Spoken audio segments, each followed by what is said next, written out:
Est-ce que ça t'arrive à toi aussi d'être dans ton lit, d'essayer de dormir et de penser à tout et n'importe quoi? Des choses positives, des choses négatives, et peu importe si tu essayes d'arrêter toutes ces pensées, rien n'y fait, elles continuent toujours. Elles s'enchaînent encore et encore.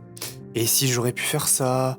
Et si ça tourne mal? C'est comme une course mentale, mais sans ligne d'arrivée. Dans les moments calmes de la journée où tout ralentit, ton esprit, lui, par contre, s'accélère. Tu analyses chaque mot, chaque action, chaque possibilité. Qu'est-ce que j'aurais pu faire différemment? Est-ce que les autres vont voir ceci, cela? Bon bref, je pense que t'as compris l'idée. Réfléchir trop, c'est universel. Peu importe ton âge, ta personne ou ta situation. C'est en fait quelque chose qui fait partie de la condition humaine. Mais alors pourquoi on fait ça? Qu'est-ce qui pousse ce besoin constant d'analyser? Bien, je pense qu'il y a la peur et le besoin de contrôle. Notre cerveau est fait pour comprendre les choses, pour essayer de résoudre les problèmes. Mais des fois, du coup, ce mécanisme, il peut forcément se retourner contre nous. L'esprit, en cherchant de la clarté, va créer du doute et de l'anxiété. Le philosophe Søren Kierkegaard parlait justement de cette anxiété. Selon lui, elle vient du fait qu'on ait une infinité de possibilités. Et il disait, l'angoisse et le vertige de la liberté. Penser trop, ça peut nous bloquer, mais ça peut en même temps nous faire prendre conscience vraiment de nous-mêmes.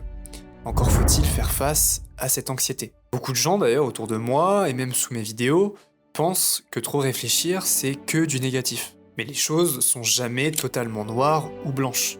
Réfléchir, c'est un réflexe naturel. Peut-être que le terme trop penser est même un peu exagéré. En vrai, si on se pose la question, est-ce qu'on peut trop penser? Parce que c'est vrai, se poser des questions, chercher des réponses, c'est en fait le cœur même de la philosophie. Quand tu es seul avec tes pensées, que tu le veuilles ou non, ça façonne ta vision du monde. Par exemple, revenir sur le passé, ça peut quand même t'aider à mieux comprendre les choses.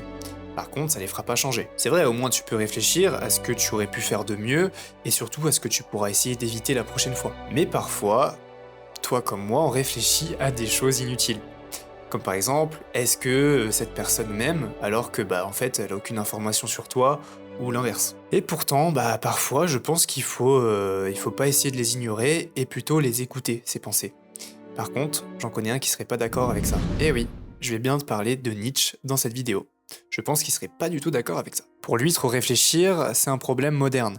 Et en fait, ça nous empêche d'accéder à notre instinct, vraiment. En fait, il pensait que prendre conscience de nous dans l'extrême, ça allait impliquer du doute et donc de l'inaction. Il disait, le serpent qui ne peut pas changer de peau doit mourir. Et en vrai, quand il pense, c'est pareil pour l'esprit. Si il se fige, il change pas, et les axes d'amélioration sont difficiles. Parfois, penser te donne l'impression d'être enfermé, comme dans une boucle. Alors comme le serpent avec sa peau, il faut accepter de laisser partir certaines pensées, pour éviter de rester soit bloqué dans le passé avec ce qui est déjà arrivé, ou même ça peut arriver d'être bloqué dans le futur avec ce qui arrivera. Mais au fond, ce n'est pas le fait de penser le problème, c'est plutôt comment tu réagis face à ces pensées, au final. Et ça devient un problème seulement si tu les laisses contrôler ta vie.